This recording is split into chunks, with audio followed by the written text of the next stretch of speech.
We are back from Vegas, have done our main event drafts. We'll be talking about that and many news notes that have come out over the weekend. All on next on the RotoWire Fantasy Baseball Podcast.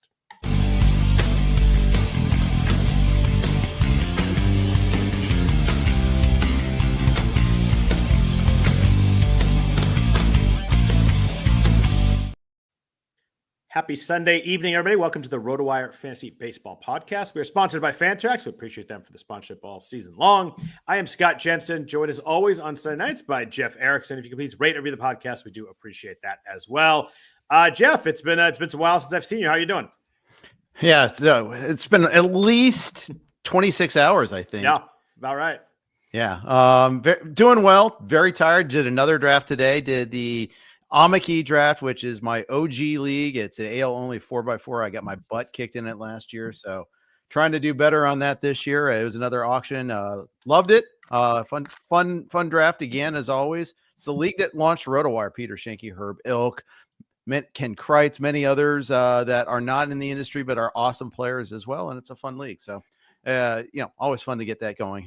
So it's the season. It's awesome. It is awesome. We are back from Vegas, drafting the NFBC main event. We drove up together, drove back together. It was good to see you. Good to see your RotoWire and coworker Tim Schuler there. So that was fun.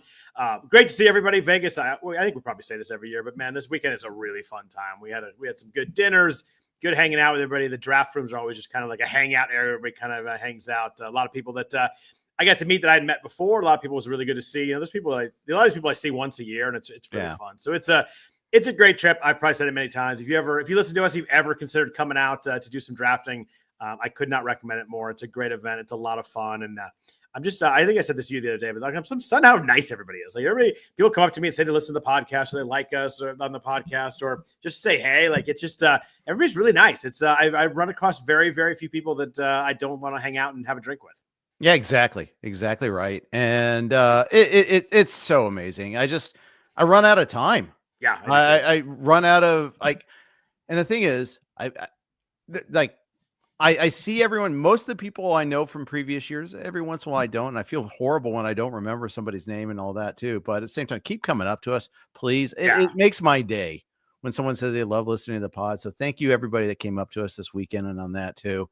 I'm really good with faces, but not with names. Yeah. So like someone comes to me and I know that I've had like full conversation with them. Like, don't be offended. I may not remember name. I'm really bad with that kind of stuff. But I had a couple people that were in my league last year that I obviously recognized from talking to last year. They came up and talked to me. So it was really fun to catch up with them and kind of see how everybody's doing. And everybody was really cool to me. All the stuff we've been through this year, like everybody was super nice about coming up and seeing how me and the family were doing. So I do appreciate every single person that came up and said that. So it was a lot of fun to catch up with a lot of people, but always fun.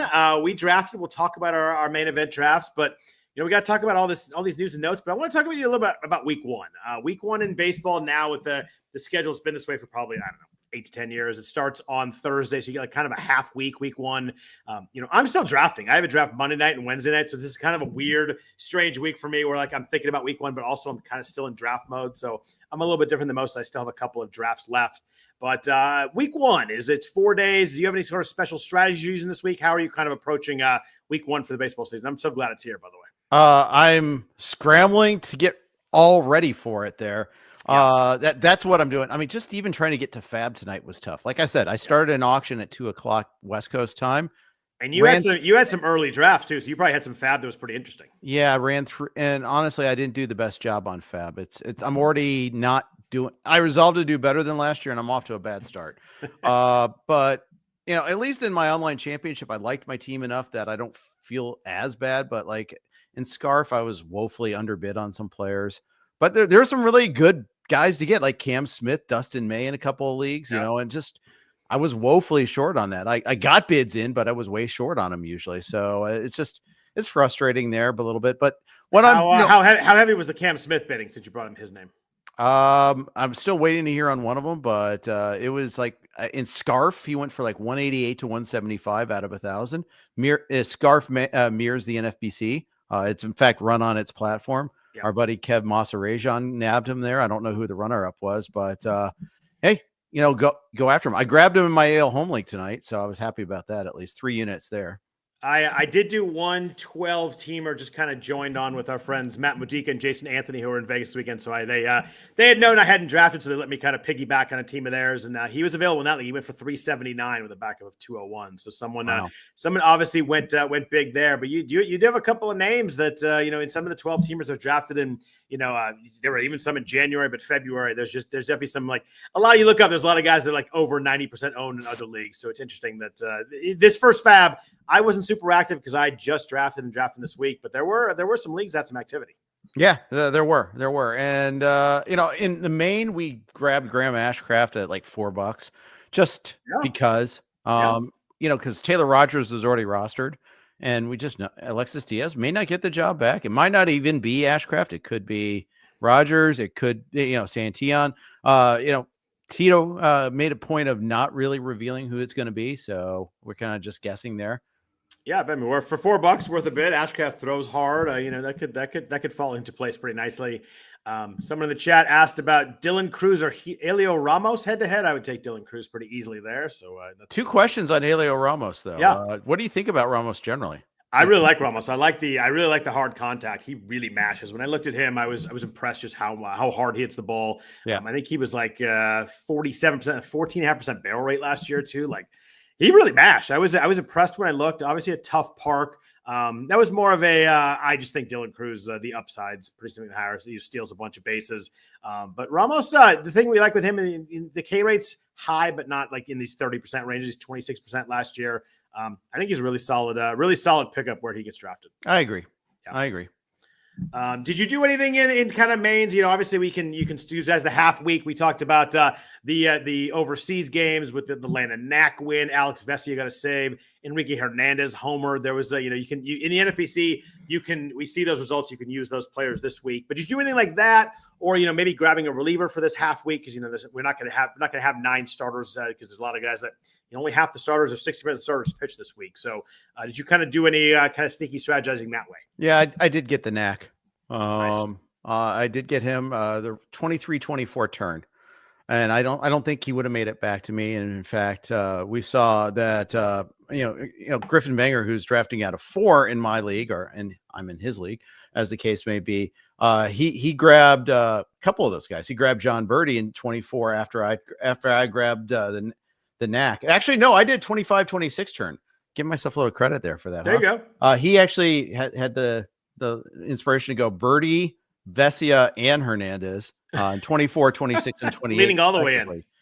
But why not? I mean, in those rounds, you're very likely to drop those guys anyway. Like if you want, I wouldn't do it in the 18th round, but in 25th round, like you're taking somebody that's a bench player, you're probably going to drop. I mean, I think that it makes sense. And Birdie, you might not even drop. Yeah. I mean, he's got, you've feasted off Birdie's exploits in the past. Yep. A guy that could steal 40 bases, why not hold on to a few extra weeks? Yeah. I think, and you can see if Nico Horner comes back fully healthy, there's some stuff in there that, he probably ends up being a drop, but you're right. That's one that, like, you're adding it for the 2 stolen bases, but, it's possible that he hangs out a little bit too. So, so you throw Knack this week, you get the win, you put him in and you just hope he like doesn't pitch very much. Yeah. You hope he doesn't pitch at all, but if he does pitch, you hope he just kind of gets out unscathed.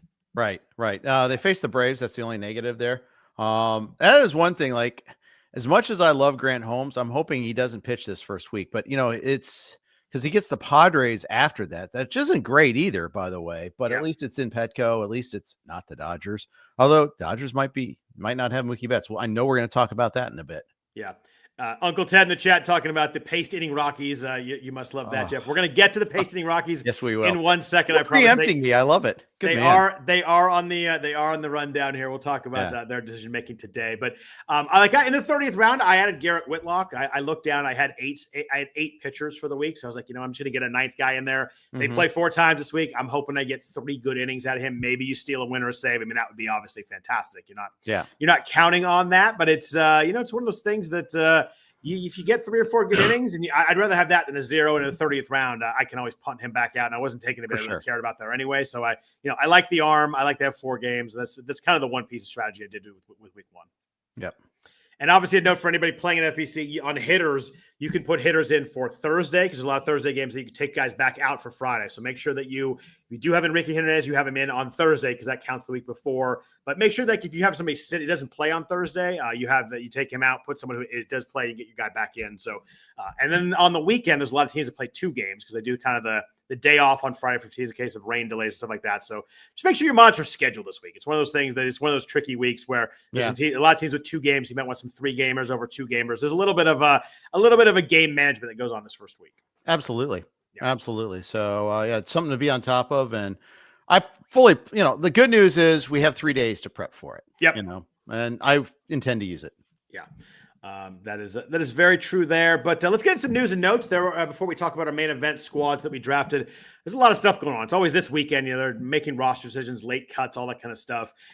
You and I were drafting on Saturday morning. It was 11 a.m. start. The Shane McClanahan news that he come out of the game, I think it was like 11:25 or something like that. And McClanahan's usually like a 7th, 8th round or something like that. You could hear some whispers. People look at their phones. Nobody really kind of. It happened before that. It happened. Was it earlier than that? Okay. It was happening during Greg's speech. Oh, I thought it was a little bit later. Start of the draft, actually. Yeah, it was. In fact, I could have sworn it was you that told me to look, but I guess not. I think it was you that told me, so I'm giving you credit on that one. Yeah, but yeah. I happened to look at it, and it was like the 5th round. I was not close to taking him at that point, but in a couple rounds, I could have considered it. He is dealing with tricep tightness. At the time we saw him, he just like pointed his arm and walked up the field. It looked really bad. Tricep tightness is not ideal for a pitcher, but it seemed like it was best case scenario starting the year on the IL. Good news, but no timetable yet. If you're drafting this week, is there a spot that you think that McClanahan should slot in for you? I didn't even draft him in an AL only. We went in like the reserve round, so my AL only tonight. No, and we don't have IL spots. It's only 3-man benches. So I just wasn't going to do that because, it might be a month. It could be 3 months. It could be never. And with McClanahan injury history in the past, they're going to be like uber cautious, right? Exactly. So unfortunately, in my league, Doug Gruber grabbed him and he told me he found out at the break. And of course, at least then he had the ability to like add more pitchers. One of them was Drew Rasmussen. So that's good. At least that he grabbed a guy that's going to get more innings because of that. But it's killer. A top 10 pick is such valuable property in the main. It's and so you just tough to like get away from that. At least if he like throws a start and gets hurt, you're like, oh well, that happens in baseball. But to draft him and look at your phone at the break is really tough. It's funny. You look at I was looking at main event ADP last 21 drafts. So since Thursday, since the Dodgers Cubs games ended, McClanahan's range is 93 to 437. I don't think we'll find. Oh, it's 93 now. Someone today went 93 then. Oh, was that not the? There was 105 yesterday. Oh gosh, I could have sworn it was. Maybe I looked at a Thursday one. Maybe I was only looking at mains, but I'm looking at last 21 mains. There was a 93, obviously. Okay, so last 21 mains. That means it was Thursday or Friday. Yeah, it's Thursday or Friday probably. But the 437, he was actually not undrafted in one of them. So that's that'll tell you enough right there. But it was. I hate to see that. One more thing. You remember how we got to know each other, right? John Lackey got hurt, and I think I showed it to you on your phone, and I was trying to be nice, and I think you thought I was trying to talk smack. No, I knew. You were. It's cute. You say that every time too. I know. But you were being as deferential as possible, and you're like, and because it happened. That was the difference, and that one is it happened during the draft, not before the draft. Yeah. But my very first main, I happened to be in your league, and I think Lackey was my first starter too, and he gets hurt in spring training. Just a disaster. It's it's so tough when that happens. I did it as you may want to take another couple starters sort of thing, but exactly. And those are all you can do at that point is just. And now it's the days we didn't have Wi-Fi in the draft room then, so there wasn't an automatic Right now, I'm just clicking refresh on RotoWire as we draft, making sure I know everything. Well, Twitter and our laptop dies after about an hour and a half unless you're plugged in and all that. And we've come a long ways in draft technology over the last whatever that is, 18 years or whatever that is. But so some more news here. Gunnar Henderson, who is a first round draft pick, starting the season on the IL. The GM of the Orioles said that they hope it's measured in days, not weeks, but hope is kind of a weird there. And we kind of hope that he'd be ready for opening day. That's not going to happen. He went 9th in your main event. He went 12th in mine. If you're drafting this week, how much of a discount do you need to take Gunnar Henderson? Obviously, it sounds like it's short term, but these things tend to linger. You're taking a first round pick, so you could just take somebody else that's awesome instead. So it's like it was one of those things. Like, am I going to really do this? How much do you have to fall for you to grab Gunnar Henderson right now? So it's a great question because Shu and I were talking about it. We're drafting 15th, and I think we are willing to do it if like all of our targets got pushed away. But like I would have taken him over Mookie Betts. I would have taken him over like the non-Scooble Skeens pitchers. I don't think I would have taken him over the two guys I took, Churio and Alvarez. It's easy for me to say that now though, because I didn't have to. I didn't have to make that decision. You know? I thought about it too, and he actually went 12, and I was drafting 13, so I kind of had to think about it at that point. I was not going to take him 13, but I would have taken him 18th and got there. He never would have gotten there. And I love Gunnar Henderson. You and I talked a lot about him last year. We talked about you maybe drafting him in the 2-3 turn. You thought about that. You took Lindor, and for a while it looked bad. Obviously, that turned out really well. But but I could have taken them both instead of Alonso. So that would have been nice right there. Yeah. But I love Gunnar Henderson. I just think that when you're talking about taking him instead of Churio or Julio Rodriguez or Tatis or Lindor or Alvarez, these are awesome names. They are on the IL. I think I probably have to get past that batch and then I'd take them. Yeah. And the thing is, if I had, and I have a lot of exposure to Gunnar Henderson too already. So it's kind of one of those things, like I don't want all my eggs in that first round basket. Yeah. And there's a comment in the chat, Gunnar had 118 runs last year. Again, I love Gunnar. I think Gunnar's awesome. He was a target for me last year. I think he's a stud. I'm just not taking him a guy on the aisle when it's just kind of lingering a little bit longer than I want it to. But I think Gunnar's awesome. I think he'll have a great year. I think it might be in a couple weeks less than the start of the season here. So yeah, for sure. Another one that broke during our draft, but it was after he'd been taken over. Vinnie Pasquantino was diagnosed with a hamstring Saturday. He says he's fine. It sounds like he thinks he's all right. I want to see this one play out a little bit before I'm fully good to go on him, though. Yeah, at least he's at a point there where there's probably other first basemen you can take. It's not super risky to go with them. So yeah, it's fine. Yeah, I just him saying he's fine doesn't really make me feel good if I see him out there playing. He was someone that I do like this year at the price. How much would you discount him? If I had draft right now, not knowing that, probably a couple rounds. But I'm hoping that by the time I draft again on Wednesday in the main event, we know he's playing and I can kind of put him back where he was. Because there's a gap after. Now I'm looking at main event ADP from the weekend only. Like he goes.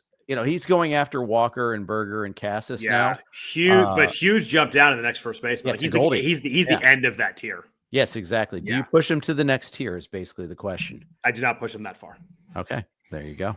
But I just, does that mean you just focus on someone above him? Probably. I don't draft till Wednesday. I'm hoping I have more news. I had to draft right now. I'd probably push someone up, or I'd probably go someone above him, or I just kind of wait a little bit longer. See, I just want you to reveal your exact draft list so I can slip into the draft. No, you should. That'd be fun. Yeah, exactly. I keep saying Oakland A's news, and I keep messing it up. I've been doing it all year long. Zack Gelof, bad news here. He's having surgery for a fractured hamate bone, same injury we saw for Francisco Alvarez. I've not seen quite the timetable we saw for Alvarez right away. I don't know if it's maybe not as major, but I'm kind of guessing we're looking at a 6 to 8 week kind of thing here. Yeah. The thing is, I wasn't going to draft him. I was not either because of the total batting average lack of floor. Yeah. So strikeout rate was crazy last year. And I don't want, it's one of those, I don't want to sell, it's like, I didn't need this injury to happen and not take him. Let's put it that way. In a deeper league, Max Muncy, the other Max Muncy, the A's drafted both Max Muncies, but Max Muncy is on the A's and a prospect is making the team as a direct result of Gelof being out. It's tough to tell how much playing time he will get. I don't see him really throwing him into second base, and this is your job. You run with it, but someone who's interesting. I think he's the number 7 prospect. Obviously, depends on what list you go at, but there's a chance he maybe plays a bunch early on. They don't really have a ton. They have Luis Arias, who I think they kind of want to use a utility infielder, kind of give everybody a rest once a week sort of thing. But so Arias can play second, can play third, so you can kind of move him around there. But do you have any interest in Muncy in a deeper league? He was pretty good last year. 10 homers, 5 steals, hit 292 across 58 games. Struck out a little bit too much. He is a prospect, but I was not super interested. I did not bid on him in FAAB, but could you bid on him? Yes, you could. He was a shortstop and he was available. Interesting. I didn't realize that because I just assumed he's a minor leaguer. He didn't get drafted. This first FAAB period, anybody on 40-man roster, I believe, is eligible. Yes, gotcha. So they haven't rule wrong. I wasn't even thinking. I was like, okay, I have a week to find out. But the minor league rule doesn't go to effect until next week when the official rosters get named. Because there's still drafts and all that. People can draft them, so you should be able to pick them up. Okay, that makes sense. So he was available as a shortstop, but I didn't really do it. It's too many. The strikeouts in the minor league freak me out because they're gonna get worse in the majors. Interesting enough, both Max Muncies have the same birthday. Of course they do.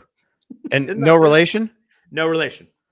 Funny. But both born August 25th and both drafted by the A's. Good to know. Kind of wild. A couple of pitchers who we find out, we're not surprised, but we'll start the year on the IL, both Rangers, Suarez and Clark Schmidt. Sounds like neither one is especially long. Suarez has the back injury. Clark Schmidt is kind of, I think he's just not quite ready to get stretched out yet, but he's getting close. Seems like maybe he may be 10 days to a couple of weeks. Would you take either of these guys in the draft? I was pretty interested in Schmidt. I dropped him down a little bit starting the year on the IL, but I think I'd still probably grab both these guys if they were discounted enough. Yeah, I was interested in Schmidt a lot. Grabbed him in yogurt, but like you said, at least it's a short-term thing. Yeah. Although with pitchers, you hope it's a short-term thing, right? But right. And he's had previous injuries too, and that's always a negative. You mentioned Graham Ashcraft earlier. That comes to the fact that Alexis Diaz is starting the season on the IL with hamstring discomfort. Felt to me a little bit like, he just needs to kind of figure stuff out a little bit more than anything. But is anyone closing since? You mentioned that Francona said, I don't really need to name a closer. We've got Scott Barlow maybe as the leading guy there just because he has some, closing experience a little bit. You mentioned Graham Ashcraft. Santillan is there. Or Santillan. Is there anybody that you think ends up being the guy in Cincy? You think we're kind of looking at the committee here? I think we're looking at a committee. I really don't know which way it's going to go. And I hope he's, Tito, when he says, I hadn't even thought about it that much. He was just more thinking about it because, he was kind of like, yeah, well, we got so many good options and not because he doesn't think they're going to win any games. But by the way, I bet you he's thought about it. Yeah, I'm sure he has. And yeah, I'm sure he's discussed it thoroughly and he just doesn't want to announce because why announce? Because why would you want to do that and let us know? That'd be a great quote if he was like, you know what? We're not going to win that many games, so I'm not worried about closing the ninth. Yeah, exactly. Connor Norby, this is one that I did draft this weekend. He slid into third base and kind of stretched out to reach the bag, and he felt his oblique tweak a little bit. He is going for imaging. I don't know if that's back or not yet. He's supposed to go today. I like Norby as a kind of a later corner infielder. Might get some middle eligibility at some point, but that's not great. This I feel like it's been the spring of oblique injuries, and just add Norby onto the pile here. Yeah, it really has. It really has been that sort of sequence there. It's tough. It's really tough because so many times the original injury is kind of like it's a mild oblique strain, and then 6 weeks.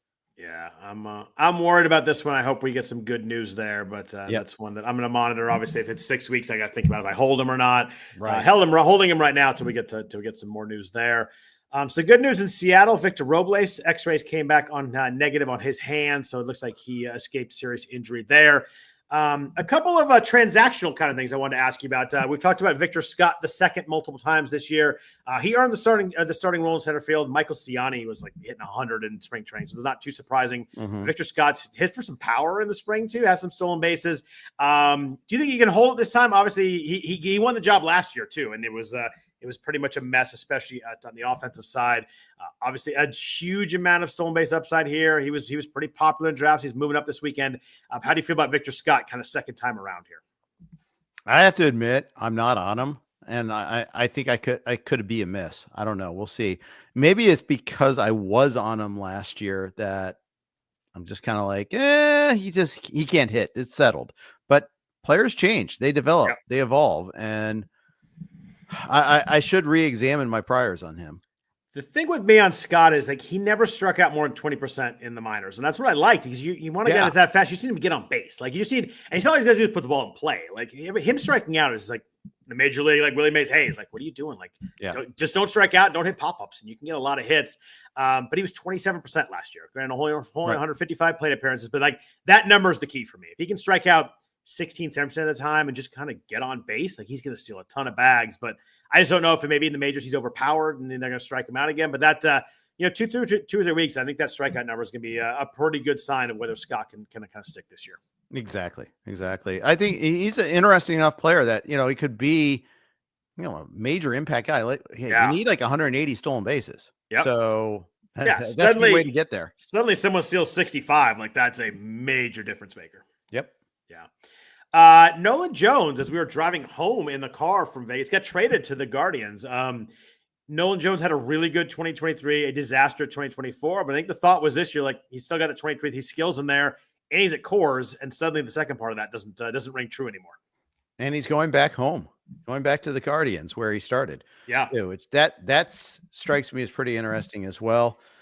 I don't understand the Rockies. You want to talk Rockies right now then? Sure. Let's just it all ties together, right? So they sent Zach Veen, who had a pretty good spring training, down to AAA in order to get Nick Martini on the roster. And we've each had our Nick Martini exposure. He played in Oakland, he played in Cincinnati. I don't know what the Rockies are doing really. Like you give me a fun, interesting young guy, and instead we got Nick Martini. I don't know if they're playing time games with Veen and his contract and trying to get Super 2, whatever it is. But man, this is just if you're a Rockies fan, that's just kind of gross. It's super gross. And it's just they are the pace-eating Rockies for a reason. I was all set to like, hey Tim, we really got to bid up on Zach Veen, and then they sent him down. And like again, how do you pick up a guy like that and then not play him for a month? You don't know how long he's going to be down. They also traded for Tyler Freeman in that deal with Nolan Jones, and Freeman could play a lot at second base. I don't know how quickly he'll get in there because, he's acclimating the team right away, right before the start of the season. And they did this because Thairo Estrada is out 4 to 8 weeks. He's got a pretty bad injury. So, which is a shame because Estrada was one of those sneaky guys you could get. And he went from that to being undrafted in my main event. And I understand it. I get it. Yeah, I do too. I think Veen's pretty much a drop for me. Like if I had him, I think I just have to drop him. I don't think I can hold on to that one right now. Yeah, and I wanted to pick him up because he's like a cheaper version of Victor Scott all of a sudden. Jeff, good correction. There was actually some confusion with Max Muncy. He was not in the pool, then he was added back in, and then originally there was a glitch, so he's not added back in the pool. In order to make it fair for everybody, they took him out. So if people looked earlier and didn't see him, he wasn't in there, so you couldn't pick up Max Muncy. I appreciate Michael C in the chat for clearing that up. I saw the first tweet. I did not see the second one, but just go back on the Nolan Jones thing real quick. How does that affect him? Like, what is he? Is he a bench bat in Cleveland? Because that was kind of the way I was playing it. You got Will Brennan, you got Lane Thomas, you got Stephen Kwan, you got Manzardo DHing, you've got Jhonkensy Noel kind of outfield DH. You got Jones. The problem is that Brennan and Jones are both lefties, so there's no real platoon there. Yeah. Lane Thomas plays every day. Kwan plays every day. Manzardo or Noel play kind of platoon at DH. It kind of leaves Nolan Jones in a weird spot where I guess it's got to be him or Brennan. They can't really platoon there. Well, it leaves Noel in a tough spot too. At least he hits against lefties, I suppose. But yeah, who wants a guy on the bad side of a platoon? I just grabbed Noel in my AL only home league today. I should have thought that go through. Who's Will Brennan to stay in the way of any of these guys, though? Really, that's true. If Jones starts well, you got to think. I would think it's Jones over Brennan, right? Brennan's the spot that certainly would be his if he looks good. Yeah, yeah. I think the real takeaway is Gabriel Arias has won the second base job for currently for the Guardians. Yeah, Will Brennan's 27. He's had 800. He also strikes out 1/3 as much as Nolan Jones. Yeah, true. But he also, I agree with you though. I'm kidding. Yeah. He's got 13 career homers, 14 career homers in the big leagues and over 800 at bats. So if I'm Cleveland, I'm checking to see if I've got 2023 Nolan Jones way before I'm playing Will Brennan every day. Of course. Yeah. Of course. So, also second base is opened up, like we said, with Arias. Schneemann, I guess, is in the mix a little bit. They sent down Brito. That's a guy. Juan Brito is someone who might be a decent prospect someday. There's some buzz on him going into draft season. That's kind of dissipated, obviously. But but and of course the long-term guy they got is Bazzana, who is going to maybe be up at some point this season.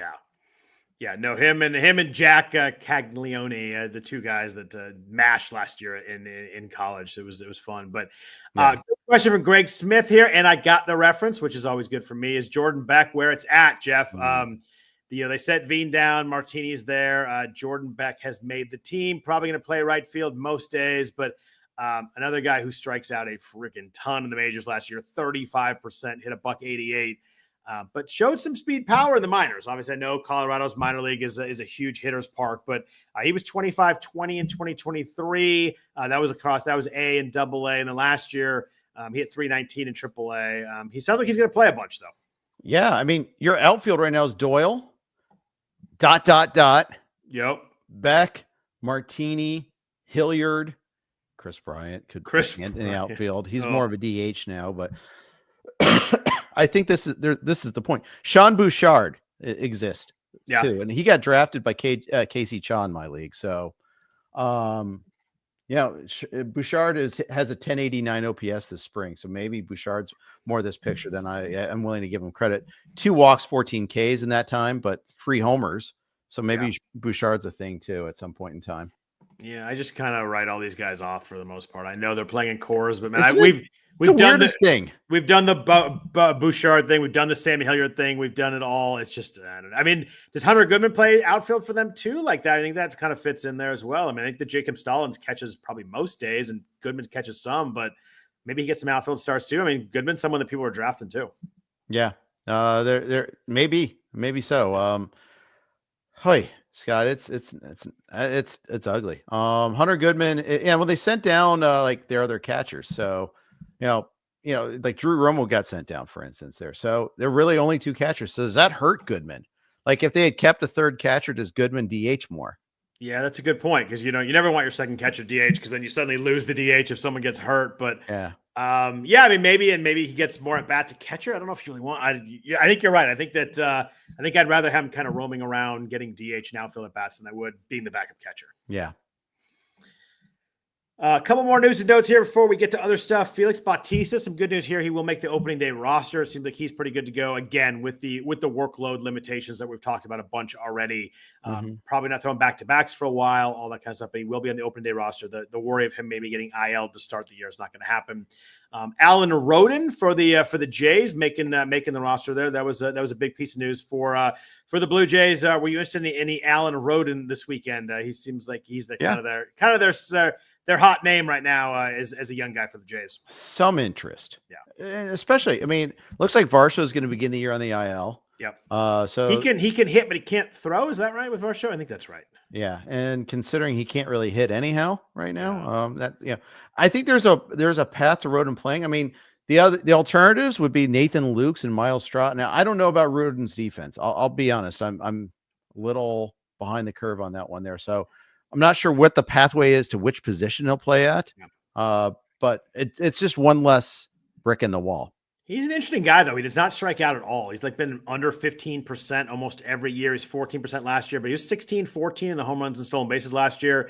Hit 293, walks a lot. Like, he's a really interesting profile. He had a 391 OPS last year. OBP last year, sorry. Don't want 391 OPS. 391 OBP. Like, he seems like a pretty good real baseball player, at least in the minors so far. Like, I think he might help Toronto right away. Yeah, he might. He might. So, I mean, there's an opportunity. There's a path there because the Jays have so many unsettled hitting spots. Yeah, might as well give it a shot.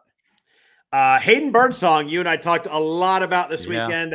He's been really good in the spring training for the Giants. He made the roster today, announced that, but then Landon Rupp, I think we're going with Rupp, pitched today. He pitched 5 really good innings. Then Birdsong came in, was not good, gave up a couple runs, and then left with a blister. So, like, a little bit of water put on this one. Kyle Harrison. The ordering is the thing that bothers me the most. I thought once he made the roster, like, that meant he was in the rotation, but like the way Rupp started, and then they pulled Kyle Harrison from his. He was making like a AAA minor league start in wherever in Arizona as well. They pulled that. They probably just did that because they didn't know what was going on. But I wonder if Harrison starts and Rupp goes to like a swing role, which sounds like maybe they're going to be in with Birdsong starting, or if they just start Rupp or Birdsong's okay. It's one of the situations where all three of these guys are interesting to me. Birdsong and Rupp clearly were better in spring training, so they kind of earned those positions. But I don't know what's going to happen there with this Giants 5 spot. One that we were definitely talking about and interested in too. I was trying to get both of them, both Birdsong and Rupp. I got Birdsong. I prioritized him over Rupp. I may have overdrafted Birdsong. I mean, he's been really good. I like him. It's just a matter. Hopefully he's okay. Hopefully it's just a blister. Hopefully it's not a Rich Hill super blister. Also, we don't want that. But don't even mention that. Don't just. I love when you call it. I love when you call it super blister. So I had to get that in there. Always. Yeah, I know. Always made me happy. Yeah. But I think that it's gonna be an interesting one to watch because it's a good spot, good park, a team that should score some runs, and both those guys looked really good in the spring. Birdsong especially. I mean, they've been both been really good. They have. And hey, again, we have to remember who they're facing. That's always important to remember, but still. The thing is I liked about Birdsong is he was like 18-0 K to walk, and walks were his problem last year. He struck out a bunch of hitters before in the past. So, that's the thing that has me encouraged. Yeah, the Giants face at Cincinnati this weekend to open the week. So we got the Reds. Reds get their annual home series to open it up. Then they're at Houston. They play Seattle. So it'll be interesting to see what they do. That Tuesday against Houston will be probably when they throw Birdsong or Rupp. So we'll know more next week. Hopefully announce it so you can figure out who to start next week. But sounds like they go Webb, Verlander, Robbie Ray for the first 3 games. So we won't know until next week. But last note here, we mentioned we talked about the Dodgers a little bit earlier just because they had that series in Asia earlier this week. Mookie Betts and Freddie Freeman both missed that series. Freddie Freeman had a tweak in his rib cage that he felt during BP before the first game. He played today. He was they're playing the freeway series, playing the freeway series against the Angels this weekend. Mookie Betts was originally in that lineup today, and then he got scratched. There was a quote earlier that he said he's down to 157 pounds, and he still is not able to keep any food down since before the Tokyo trip. That's a long time now. They left like 10 days ago. Because they were there like for 4 or 5 days doing the exhibition games, doing all the Ohtani stuff. That's 10 days for Betts. And this is someone that we talked about in Vegas. He's down 15 pounds. A guy that's more than 15, by the way. To be clear, he's listed at 180. Oh my gosh. You're talking like 20 plus at this point. And a guy that's not like super yoked or a little bit like he didn't really have the weight to lose. It's hard to gain weight back in season. A lot of guys have talked about that when they have this kind of thing. It's hard because you're traveling, you're playing, you're in the heat. You're not really working out like you're on the off season. This could be really tough on Betts. And it sounds like he's not fully ready yet either. It's not like he still can't keep food down. This is he's really been sick. We talked about him because we both kind of in that spot where he usually goes. I wasn't taking him at 18. I wasn't taking the risk. No. I'm a little worried about it. He didn't run quite as much last year. I know he was a little bit injured too, but I decided I wasn't taking him at 18. I was going to take either Jarren Duran or someone in that, or maybe a pitcher instead of him. But I wasn't going Betts at 18. If you told me that 2 weeks ago, I would have told you for sure I'd take him at 18. So where did he end up going in your league? He went before that. He went in the 15, 16, the 1-2 turn. He went to either 15 or 16. Yeah.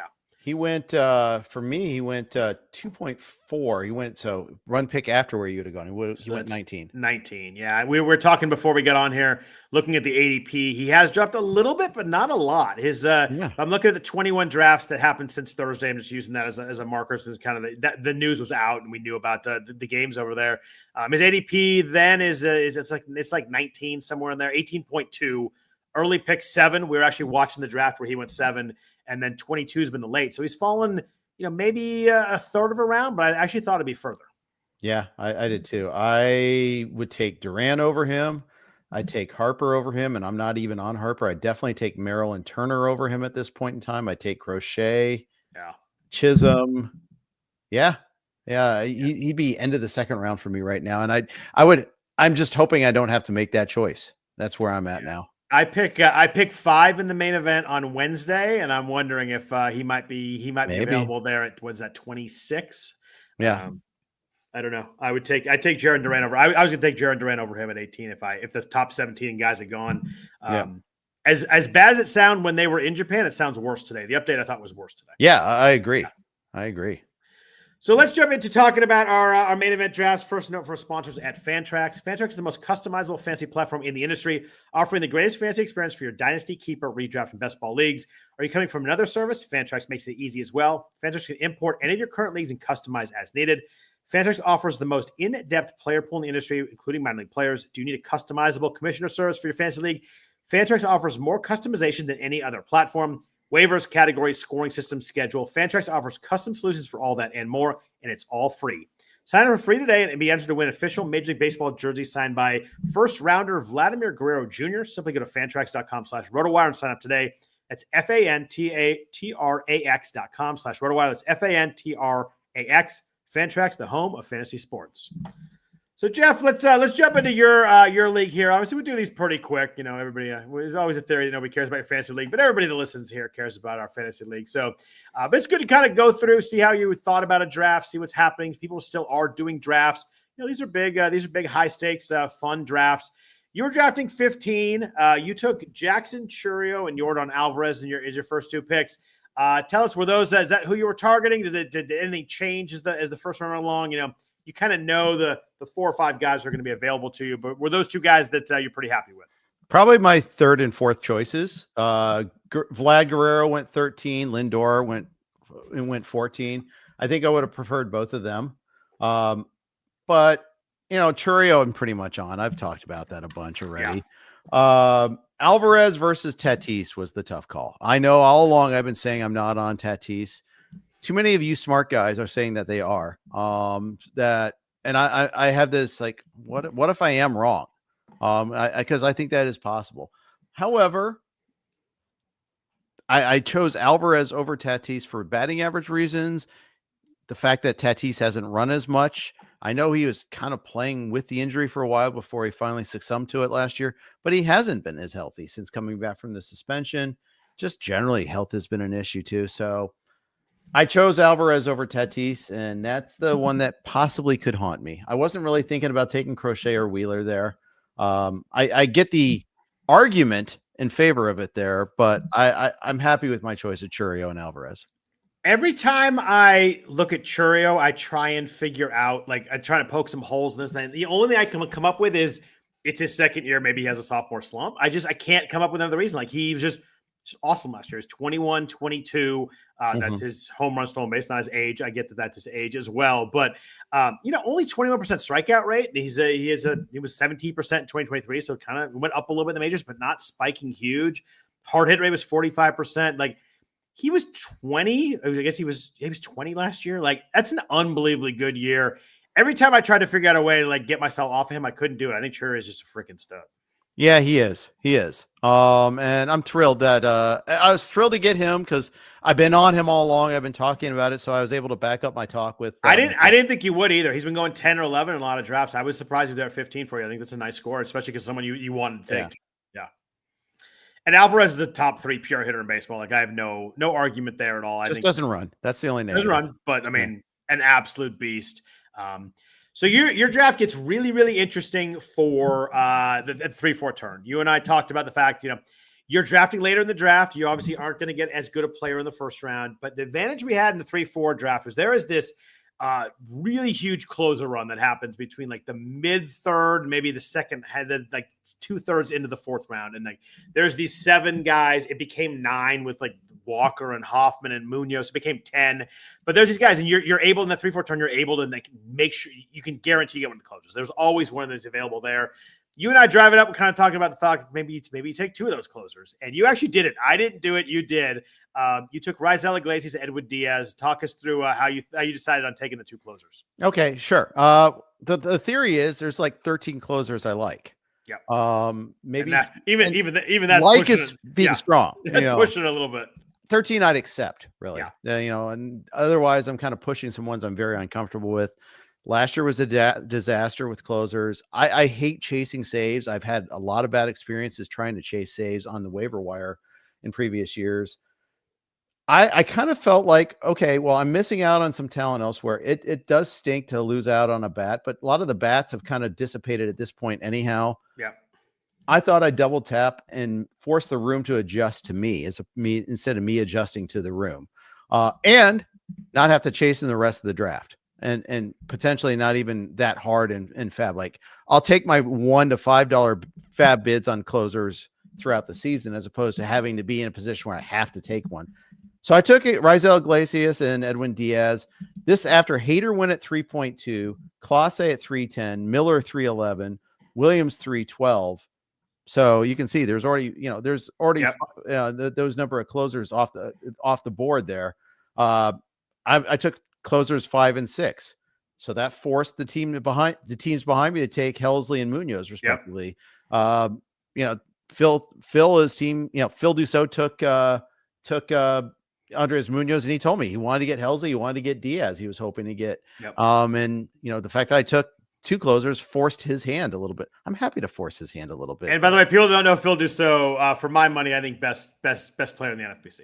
Yeah. I'm trying not to give away too much because I know you're drafting with Phil. Yeah. But at any rate, I did do I'll post a link to my tweet on the full board without the names. Yeah. So that way you guys can check a look at it there. But I think the key to that, after you take the 2 closers, you want all the closers to go at that point. And they did. Yes. Helsley and Munoz went right after that. Jaron Duran went in the middle of the 4th round.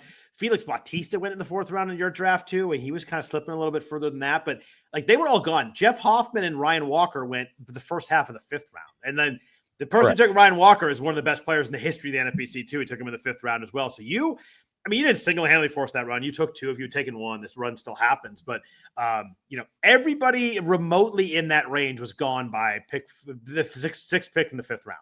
And that's the other reason why I did it. Knowing that I might not get the guys I like at the 5-6 turn if I wanted to get my second closer then. I wouldn't get a guy I wanted at the 7-8 turn potentially. There was one closer that I liked that fell, and that was Chris Martin. And we talked, but we don't know if he's a capital C closer yet. He hasn't been named. I love Chris Martin, but he hasn't been named. Chris Martin fell all the way to the 17th round. That to me was a windfall. Joe McHugh got him. Yeah, he fell in mine too, and I took Kenley in the 10th, and I didn't really want to do it, but I'm okay with Kenley. But Kenley in the 10th is a value, though. The problem is with Chris Martin in this environment, at least. If I hadn't taken Kenley, Chris Martin would have gone 5 rounds in my draft earlier today because I would have taken him. I just I didn't want to take a 3rd closer in there. I needed other stuff, but it was a little frustrating to see Martin, who I really like, slip, knowing I'd taken a 2nd closer, but there's just no way to there's no way to plan for that. It just sometimes it happens. Yeah, exactly. So yeah, that, and then you're stuck taking guys.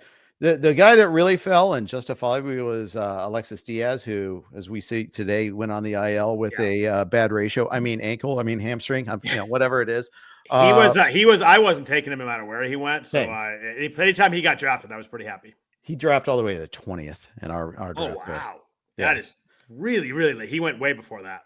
Yeah. In mine. But that's because everybody had gone earlier to get the real closers before that. So tough. That is wow. I can't believe he went 20th round. He went in the 12th in mine. Yeah. Aroldis Chapman went 13th round. I mean, just to get, Carlos Estevez winning in the 13th. Justin Martinez went in the 12th. I mean, and you're taking these guys that are really good players, but you just have to do it. You have to get your second one. And 12th, 13th pick, this is early. That's the argument for the 2 closers is you could do it and then never think about them again in the draft. Good question. Joseph R. in the forum. Do you know why Trevor McGill hasn't pitched in 8 days? Is that the 2nd time that's happened too? I don't even, I'll be honest. You tweeted about earlier this spring. Why has there been no news about Trevor McGill not pitching? The reporting has been so sketch. Remember, he had the only note we have is undisclosed, and then that he made his debut. He had pitched some, but I don't know. I don't know at all. According to spring training numbers, he's pitched 5 2/3. Good numbers. No, I don't know. There is a chance he's been thrown on, minor league games or backfields and that sort of thing. But yeah, it's not, that's not ideal for sure. No. I just searched him on Twitter and nobody's talking about him. There's no reports. There's kind of nothing that people aren't even anxious about it either. No. Like earlier, we were all anxious about it. No, I don't know. Strange things are afoot at the Circle K. I need to verify that he hasn't pitched in 8 days. I need to see, it may, like you said, it may be on backfields, maybe minor league games, and that's why it doesn't show in the game log. Yeah, so he hasn't pitched in major league games or the spring training major league games, but he could be somewhere else. But Going down your draft a little bit here, you took Brent Rooker in the end of the 5th round. Obviously, UT only there. He'll get outfield eligibility at some point, so that's not one that's stuck in your UT spot all year. Probably. Then you had 2 starters, Pablo Lopez and Zack Gelof at the start of the 6th, end of the 7th. Obviously, you didn't have a starter yet, so you had to figure out it. You had to start to take some pitchers. Talking about Gallen, I have trouble with Gallen. Like, he always kind of pitches well, and I look at him, doesn't impress me that much, but the numbers are usually there. Were you in on him, or just kind of a no? He's the guy here that's available, and he's the best guy left. It's one of the least convinced picks I made in the draft. He's a guy that's been there along. I don't love him, don't hate him. Other targets got taken before. I like Max Fried went 2 picks before me. I would have taken Fried happily. Christopher Sanchez went 7-10. Yeah, he keeps going earlier and earlier. And king of the helium right there. But I think it's justifiable helium. Yeah. No, the king of the helium is Spencer Schwellenbach. Scott, he went in the 4th round in my draft. He went in the 4th round? Wow, he went early in mine, and it still wasn't the 4th round. Same guy has Schwellenbach and Sanchez. And he's a good player. I've played with him before. Good player. Yeah, he was. That player was in the front of the room for winning an overall championship. So yes, he was. He was a good player. One of those in my draft, but yeah, they're sprinkled all around in there. But I want to talk to you mostly about your 10th round pick to start the 10th round. So you had at this point you had Churio with some steals, but Alvarez not many, Rooker not many, Christian Walker not many. You took the speed guy du jour. You took Xavier Edwards in the 10th round. We talk a lot about speed only guys. What's your feeling on Edwards this year, and why did you grab him? I need a speed. Yep. I think I understand no power whatsoever from Edwards. Yep. He's always hit for average though. It's not, I don't feel like he's like a 210 type of guy. I don't think he's Malik Smith. I don't think he's Delano DeShields. I could be wrong about this, but I think there's some bat to ball skills. I just don't think he has a whole lot of power.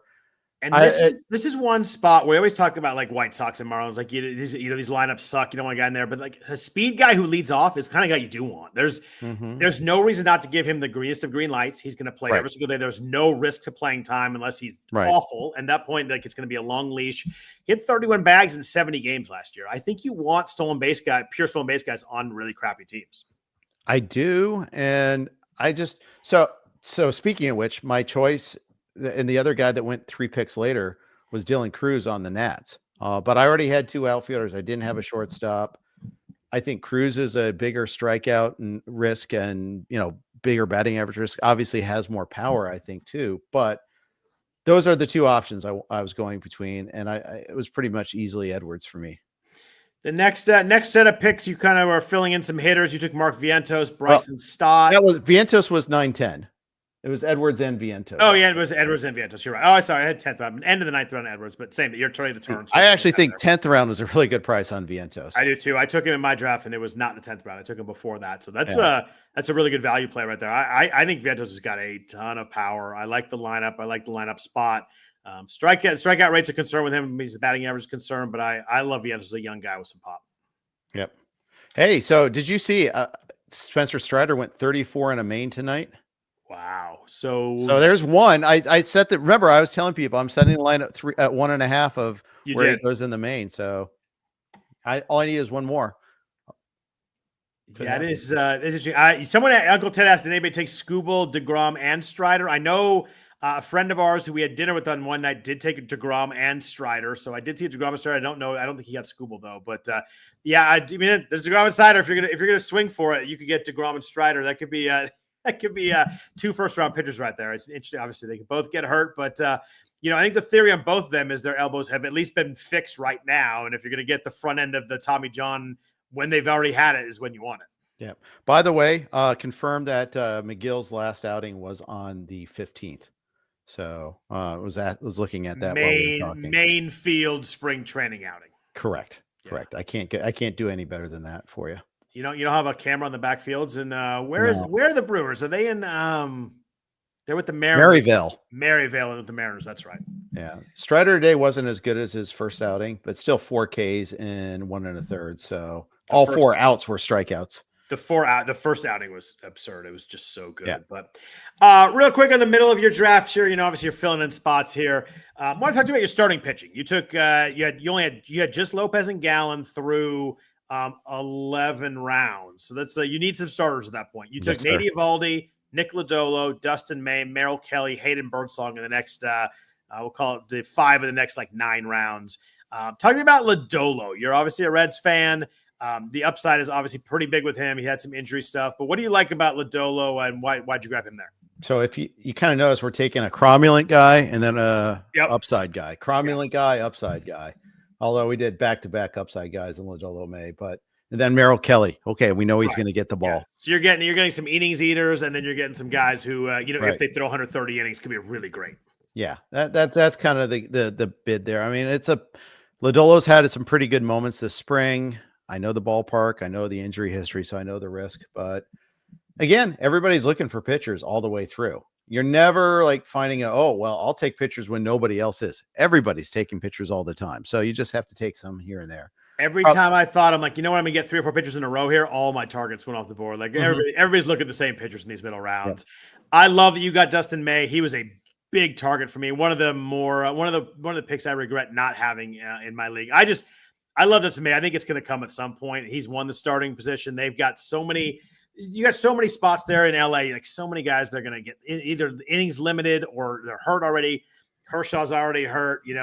Glass now, who knows? Yamamoto, how many innings he goes. Sasaki, how many innings he goes. There's going to be spots for May to pitch. They're going to limit his innings as well, but I think they'll be really good when he does throw. Yeah, I think so too. And I like that he just has first mover's advantage. He has the chance to put something out there. If he's good, they're not going to replace him. Yep. They may limit his innings at some point in the middle of the year, but they're not going to just get him out of there. I wish I could remember who had the tweet, but there was a tweet about how his arm angle has changed since he's come back from the Tommy John. Apparently, it's his slot is down 3 inches, and it's getting a lot more. I'm gonna mess it up, but horizontal movement on his ball, so their ball's moving to the side more, and it's saying the arm slot actually is helping him out a lot right now. Especially Does it help him stay healthy. That's all I care about. That's really all I care about. Well, I mean, he had the surgery, so that's good. But May's always thrown hard, but the strikeout numbers have not always followed. Right. And this may be a thing where maybe stuff's nasty, but this may be a thing where maybe he gets a few more punch outs. Yep. Yeah. Let's see a few more questions I have for you real quick. You took Ivan Herrera in the 13th round. You didn't have a catcher again until round 23. You texted me about this as we were talking. You said, I think I'm going to take Francisco Alvarez. I said, he's already gone in my league. I only had one catcher at the time as well. What is your thinking behind Alvarez here? You're going to have to hold him. Obviously, you drafted him 23rd round. I assume you're planning on holding unless things go really sideways with your injuries. Yeah, I figured that's late enough. At least I don't like stashing, and that just kind of took me out of the business of taking a prospect later on or another injured guy. But I also saw the remaining catchers, and I'm just like, in that round too, they were going again. Goodman went that round. Bailey, Amaya, Heim, Naylor all went before me that round. So what's left to us was another stash in Sean Murphy, his replacement in Drake Baldwin, Mitch Garver, who was terrible. Fermin might have been a fun one. I suppose I could have gone Fermin instead, but I just figured, why not take the guy that could be a good player for 5 months? I know we talk, this is kind of a do as I do, not as I say sort of pick, because I did say I didn't really want to carry 3 catchers. Took Trevino in the 30th round, who kind of his time of being the starter kind of matches when Alvarez is going to be out. So I figure it's kind of it'll be an easy cut once Alvarez is back, if Alvarez comes back. Yeah, and the Reds play 6 home games to start the year. So if Trevino's not playing enough or starts badly, at least you get the first week and a half and you can pick someone else up. But I mean, that's a good stab for the start of the year. I mean, you're pretty much playing weeks at that point. You don't have to hold Trevino as your 30th round pick. But I like Alvarez at that point too. I don't love a third catcher as a stash, but I think it's late enough where if things do go sideways, you have to drop him at least as a 23rd pick. But obviously, you don't want to do that. Right. Anybody else you want to talk about your team? Anybody else that jumps out to you as kind of an interesting discussion piece here? If anyone's looking at the grid, I took Landon Knack. It's only because we had the free look in the NFBC in case you're unfamiliar with the rules. So I got to win. We'll use him this first week and then we can move on. Although I like his skills. I think he's a good pitcher. Just doesn't have a role beyond, a chance at the starting rotation anytime soon. I just get a free win. That's good. I want to ask you about in the 17th, 18th turn. You took along with Dustin May. You took Garrett Mitchell, Brewers outfielder, a guy that I think has some pretty interesting upside if he can kind of figure out the strikeouts a little bit, the playing time. Yeah. How do you think he's kind of an everyday kind of guy? Do you think he sits versus lefties? What do you think? What you're looking at for Mitchell? I think with due to the other due to injuries right now on the Brewers, I think he is an everyday guy. And the thing is, he performed, just got hurt last year. I think that's the thing I'm looking at, though. Is there a chance of a platoon? Yeah, but at least he's left-handed, so it means he's on the good side of a platoon. Yeah. But Frelick's, I think he's a little banged up right now, but Blake Perkins is out. That's the guy I was thinking of.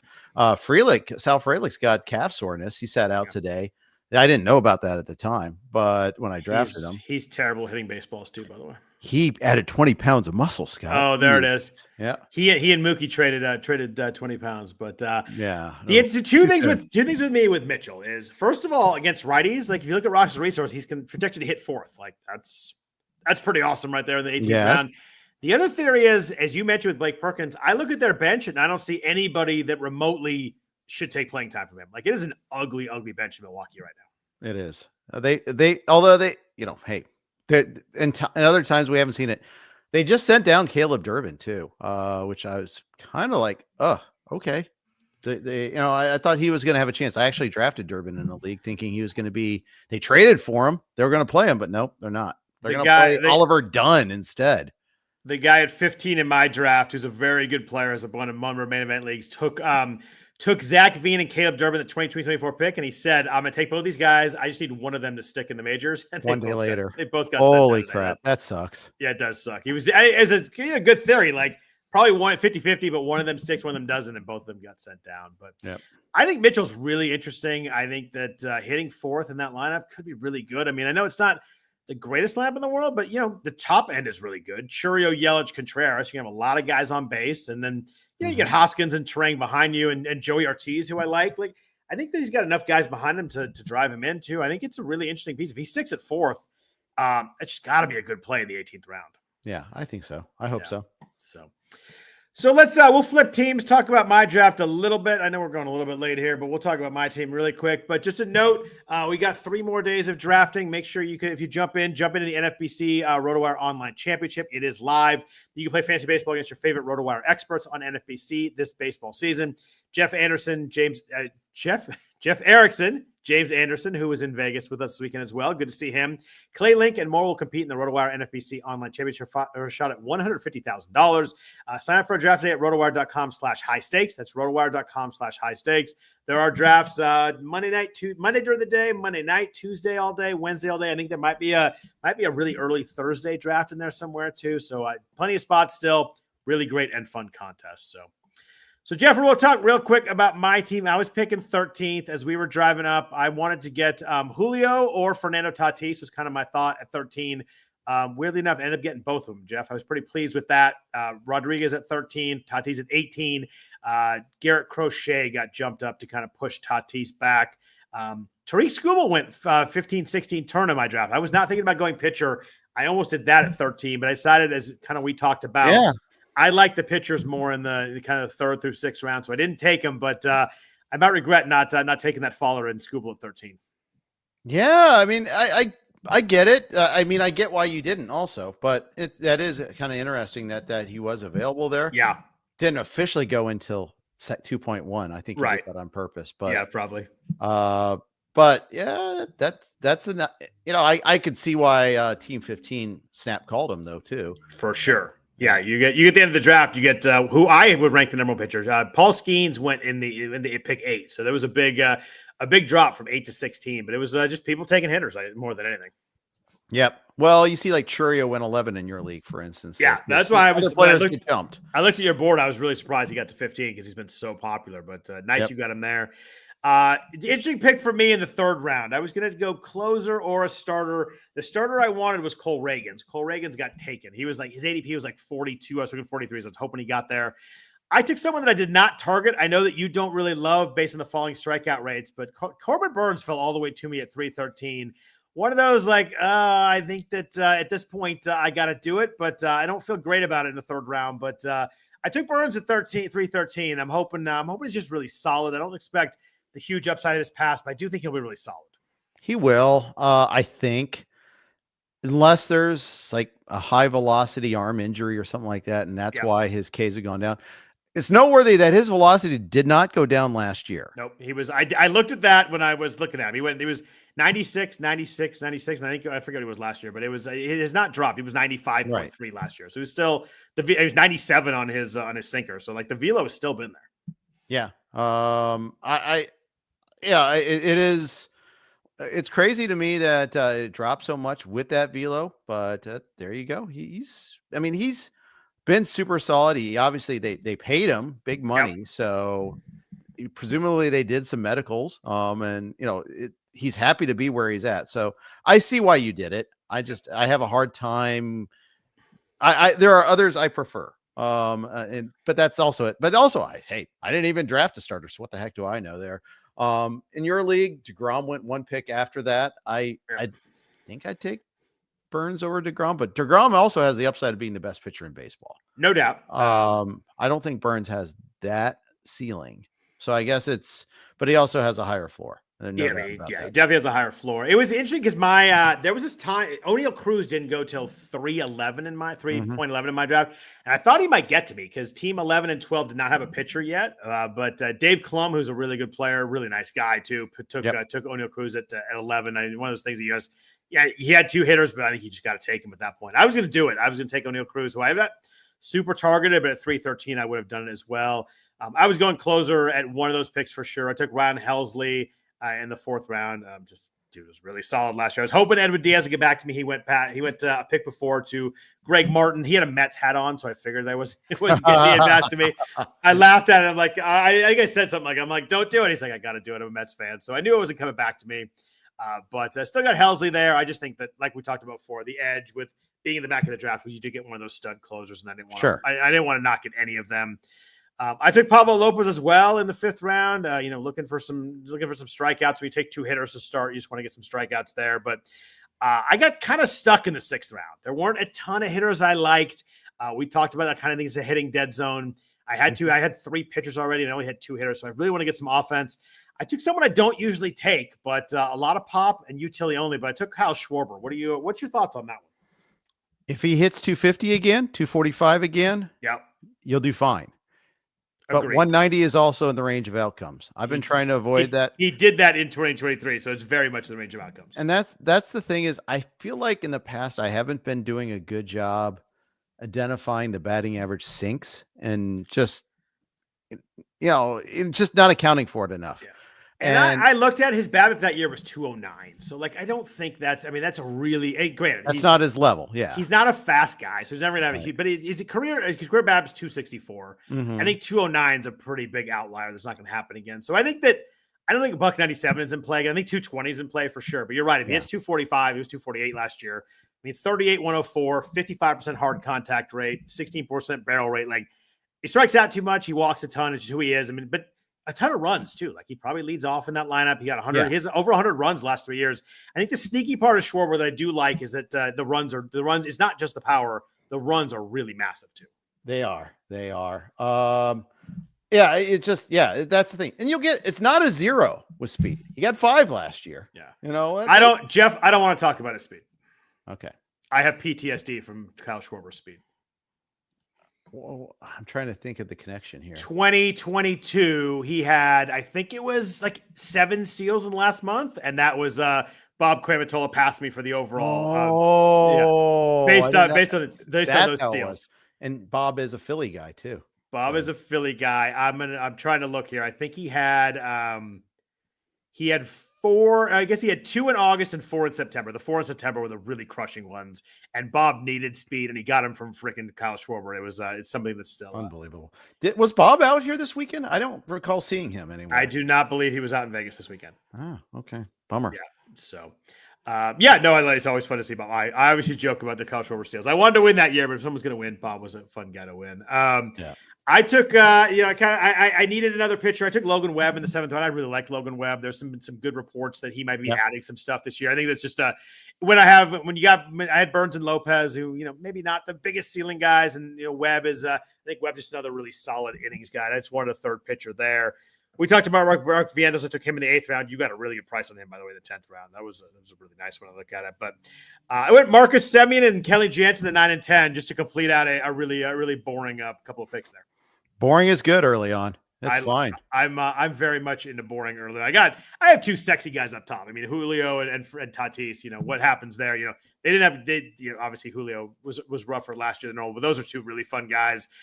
After that, I was really trying to get solid pieces. Yeah, for sure. I did that in 11 too with Jeremy Pena. I think that I didn't have a shortstop at that point. We talked about in one of our podcasts, you don't want to get one of these shortstops up there.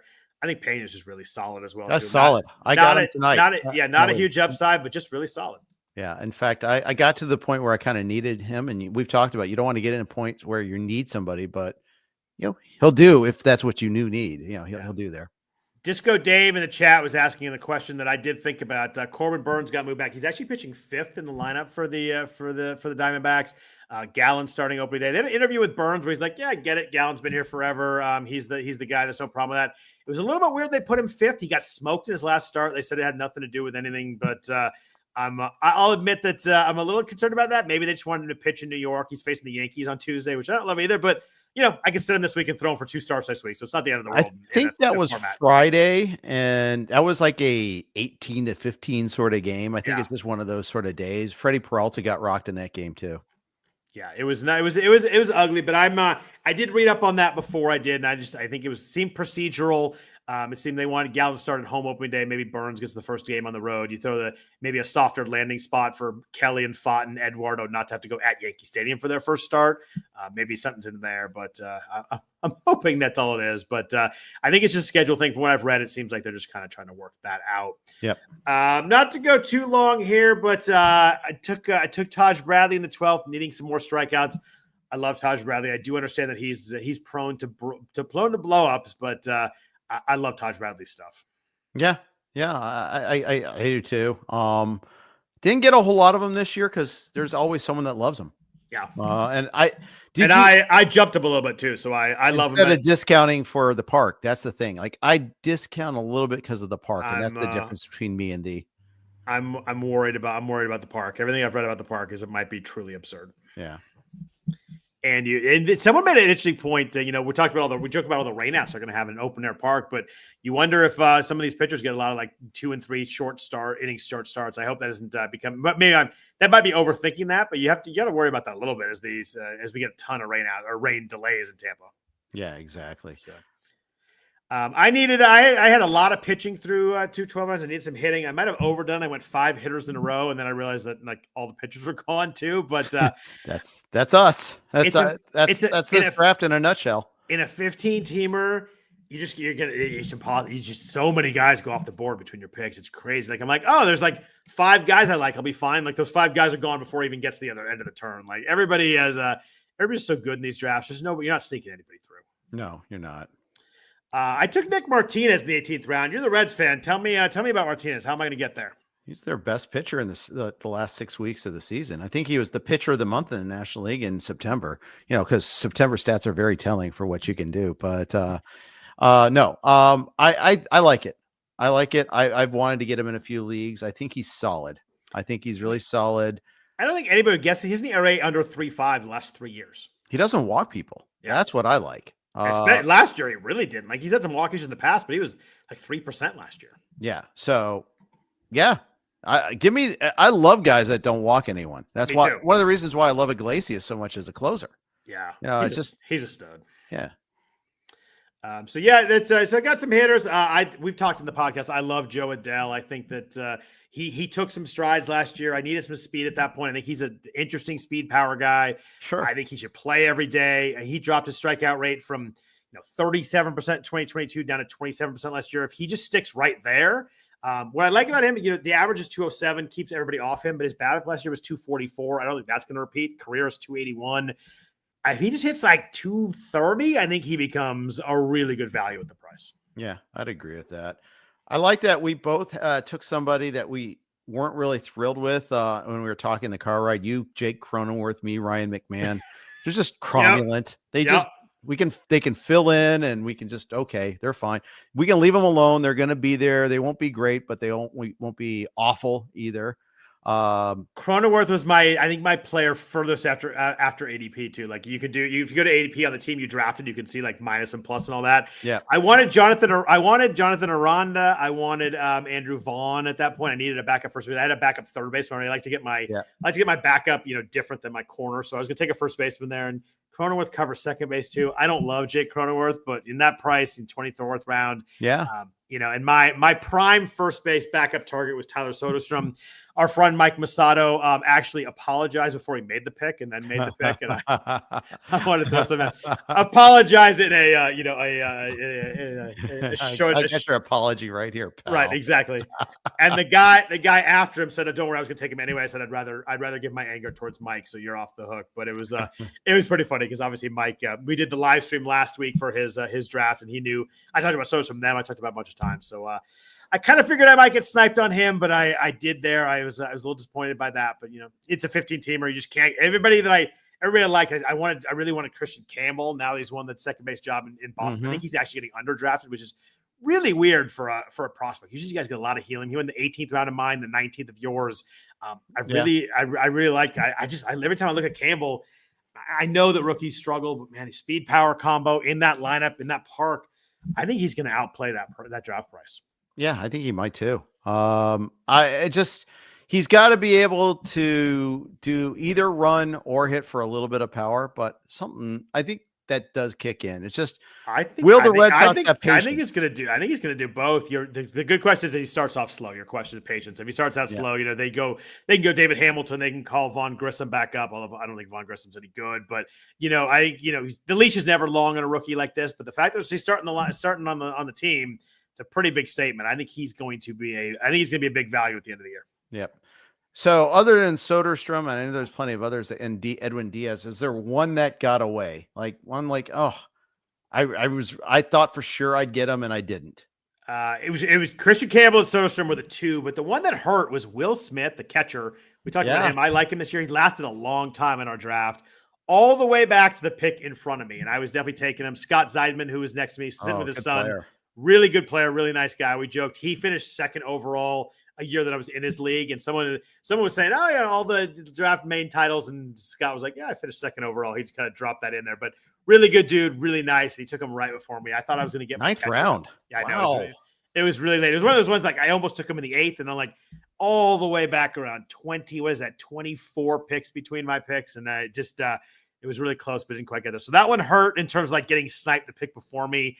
The Diaz one, but I kind of figured that was happening. Soderstrom was across Michael's on the other side of the table, so we didn't even get that close. But the Will Smith went right in front of me. When you wait that many picks and nobody goes, you're just like sitting there saying, "Don't say the name." And the second he said Will, I knew I was in trouble.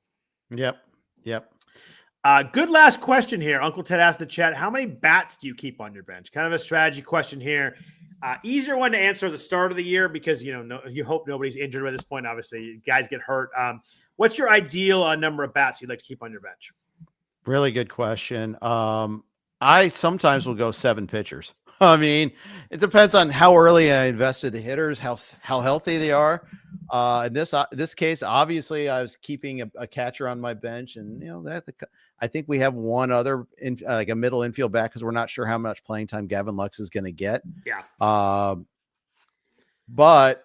Ideally, I want to keep no more than like 2 or 3 on my bench. In season, that can change, but I think it's hard to stream pitching, so I want to have start with as many as possible. I think at least one player, Phil Dussault, had 7 pitchers on his bench. Yeah. It just means that you have to have your hitters kind of lined up. You really probably aren't waiting until round 24 to get a starter. Maybe you are. I don't know, but it depends on how comfortable you are with the player pool too. Maybe it's easier to find a hitter at some point in time, like an outfielder on the waiver wire. So I'm I'm a little more rigid on this one than you are. I want, and obviously it depends. Like if you have 4 injured guys, like kind of this all goes out the window if you're holding a bunch of guys. Sure. But I like to have, I call it probably 3.5, but usually 3. I want, I want a middle that's a different position than my middle that's in. I want a corner that's a different position than my middle that's in. So a corner that's in. So if I have a third baseman at corner, I want a first baseman on the bench. So it covers corner and covers my first baseman. It covers 2 different spots in my lineup. Same thing with the middle. I definitely want a 6th outfielder. It depends who's at my utility. If I have 6 there, I just want an extra outfield on the bench. I tend to play matchups in half weeks, probably more than most people do. I really like to, especially if I have a platoon guy, that sort of thing. I like to be able to get guys out. Yeah. I just never want to put myself in a spot where I have to play someone I don't want in. Obviously, it happens as you get injuries and stuff, but ideally, I'd like to be able to take out my 5th or 6th outfielder in a week. I'd like to be able to, some weeks I want to play all 4 of my corners. If they have a really good matchup, I can put one utility. So I try to have 3. I try to have it mapped out like that. I like to have 4 pitchers, maybe you're going to have an injured guy, maybe a reliever and waiting sort of thing, but I always want to be able to get my 8th and 9th pitcher out if I need to. I don't want to ever have to throw a guy at Coors or at Cincy or at New York. Against the Dodgers. Against the Dodgers, right. Like I want to be able to get, if it's Spencer Strider and he's back against the Dodgers, like I'm throwing that anyway. But a middle-range pitcher, guys from the back, I never want to get stuck throwing a not great pitcher in those situations. So, against the 2023 Braves, you just don't want to do it. Yep. Against the 2024 Diamondbacks, who led the league in runs last year, and nobody remembers that. But I think that so I like 3.5 of each, but I usually like 4 pitchers and 3 hitters with the hitters kind of mapped out like that. So I always can get kind of my fringe guys out if I need to. So that makes perfect sense. Yeah. And I look every week and I kind of always have like 6 or 7 guys. I look at the matchups, there's my guys I just have in no matter what.